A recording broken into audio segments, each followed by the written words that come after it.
லட்சியத்திற்கும் லட்சியம் இல்லாதவருக்கும் நடக்கின்ற பார்க்க வேண்டும். அண்ணா நகர்வால் பெருக்கார இதிகாசம் என்று நிரூபித்த ஆட்சித்தான் திராவிடத்திலே கேட்பவர்கள் அம்மா, நமக்காக அப்பாவிடம் கேட்டவர்கள் அம்மா. முன்னாலே அன்பு சகோதரர் குறிப்பிட்ட கருணி பூங்கா யாரால் வெற்றி திருமணமாக அமைந்திருக்கின்ற இன்னும் இன்னும் எத்தனை காரியங்களுக்கு வாக்காளர் பெருங்குடி மக்களை 3 நாட்களுக்கு முன்பே டெல்லிக்கு வரவழைத்து எடப்பாடி பழனிசாமிக்கு லெப்ட் அண்ட் ரைட் கொடுத்து அமித்ஷா எழுதி கொடுத்த பட்டியலை நேற்றுக்கு வந்து எல்லாம் டெல்லியில் வரோம், டெல்லிக்கு வரோங்க வாசிக்கிறதாவது. நாங்கள் ராயப்பேட்டையில் எம்ஜிஆர் காலத்திலிருந்து கொடுத்த ஒரு கட்சி அலுவலகம் எங்களுக்கு இருக்கு, அங்கே வச்சு வாசித்துறதுன்னு பெர்மிஷனை கேட்டு நேற்று வாசித்திருக்காங்க. இதில் என்னன்னா கூட்டணி கட்சிகள்லாம் தாமரையில் தான் நிற்க போகுது, எந்த மாற்றமும் கிடையாது. இவர் ஒன்றும் ஆளுமை மிக்க தலைவர் கிடையாது, அடிமை பழனிசாமி, அவ்வளவுதான். 10 தோல்வி. அதிமுகவை பிஜேபி விழுங்குதுன்னு நாங்க சொல்றோம், இல்லைன்னு மறுத்து சொன்னீங்க அல்லவா? இன்னைக்கு அதை உண்மை என்று நிரூபிக்கிற வகையில் பக்கத்து மாநிலம் பாண்டிச்சேரி மறைந்துவிட்ட மரியாதைக்குரிய எம்ஜிஆர் அவர்கள் கட்சி ஆரம்பித்து முதலில் ஆட்சியை பிடித்ததே பாண்டிச்சேரியில் தான். மிக்க முதலமைச்சர், ஆளுமை மிக்க அரசியல் தலைவர். இந்த 2 சீட்ல போட்டி போடாட்டா என்ன? 2 சீட்டு. இதுதான் அவர்களுடைய நிலைமை. மோடி அமித்ஷாவை பற்றி இன்னும் பழனிசாமி புரிந்து கொள்ளவில்லையா? இல்லை தமிழ்நாட்டை தன்னை காப்பாற்றிக் கொள்வதற்காக இந்த நாட்டை பலி கொடுக்க நினைத்துக் கொண்டிருக்கிறார். மிக சிறப்பாக நடைபெற்று பல்வேறு தமிழ்நாட்டில் பயன்பெறுவங்களே கிடையாது, எல்லாம் நடத்தி முடிச்சாச்சு. தேர்தல் வந்தாச்சு. நம்ம தூத்துக்குடியை எடுத்துக்கிட்டா உங்களுக்கு நல்லாவே தெரியும். சரத்பால ஏற்கனவே பேசியாச்சு. திராவிட முன்னேற்ற கழக ஆட்சியில் தான் நிறைய செஞ்சிருக்கோம். நம்ம பல மீட்டிங்கில் சொல்லியாச்சு.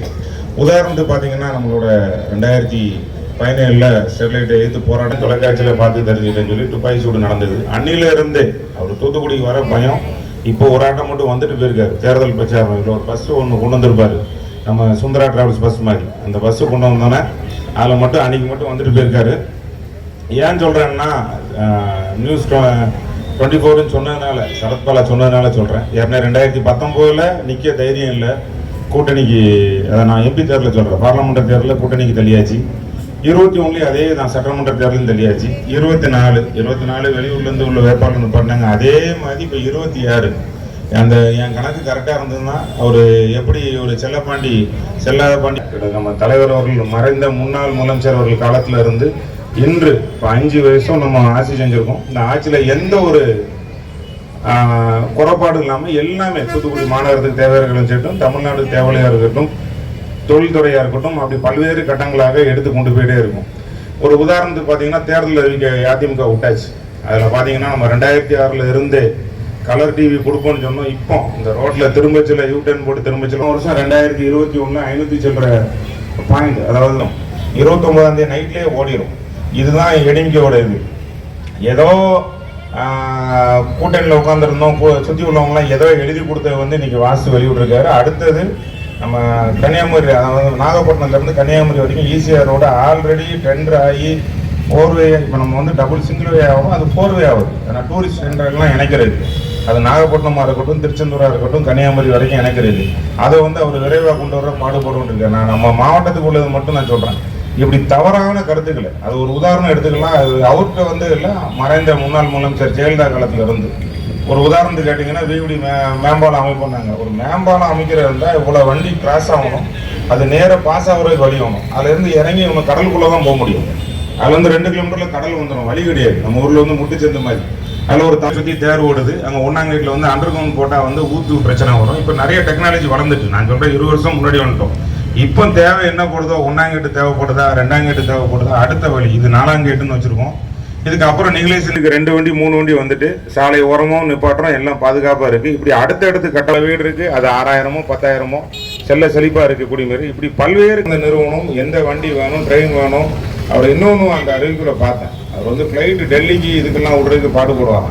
இந்த கேட்டை பற்றி சொல்ல, அடிப்பட்ட தேவைக்கு பேருந்தை பற்றி சொல்ல. இன்னொன்று நம்மளை பார்த்து நான் ஏற்கனவே காப்பீங்க ஊரில் இங்கே எடுத்து கூறினார்கள். நம்முடைய 5 ஆண்டு காலம் நம்முடைய முதலமைச்சர் தளபதியாருடைய ஆட்சி எந்த அளவுக்கு பொருளாதார ஏற்றம், தொழில் வளர்ச்சி, மக்களுடைய வாழ்வாதாரத்தில் ஏற்றம், மக்களுடைய தனிநபர் வருமானத்தில் ஏற்றம், அடிப்படை கட்டமைப்பு வசதிகள் கிராமத்திலும் நகர்ப்புறத்தில் என்றெல்லாம் ஏற்பாடு செய்யப்பட்டுள்ளது என்பதை எடுத்து கூறினார்கள். அதற்கு தூத்துக்குடியிலே நாம் அத்துணை வசதிகளை அடிப்படை வசதி கண்கூடாக காண்கிறோம்.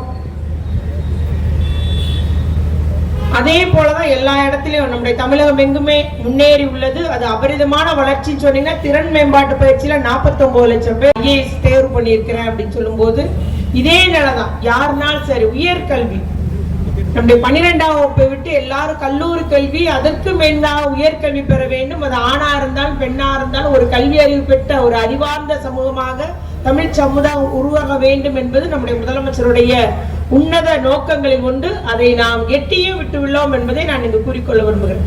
இன்னைக்கு 9,05,000 பெண்கள் இருக்கிறாங்க. இவ்வாறு பெண்களுக்கான ஒரு திட்டத்தை வடிவமைத்தவர். பெண் சமுதாயம் முன்னேறினால்தான் தமிழ் சமுதாயம் முன்னேறும் என்ற நோக்கை கொண்டு பெண்களுக்கான அதிக திட்டங்களை வடிவமைத்து தந்தவர். அவர்கள் கல்வியா இருக்கட்டும், அவர்களுக்கு பாதுகாப்புக்காக இருக்கட்டும், காவலன் செயலியா இருக்கட்டும், எல்லாமே புதியதாக அந்த காவலர்களுக்கு பயிற்சி, அவர்களுக்கு ரோந்து வாகனங்கள், CCTVகள் எல்லாமே நம்ம ஏற்பாடு பண்ணிட்டு இருக்கிறோம்.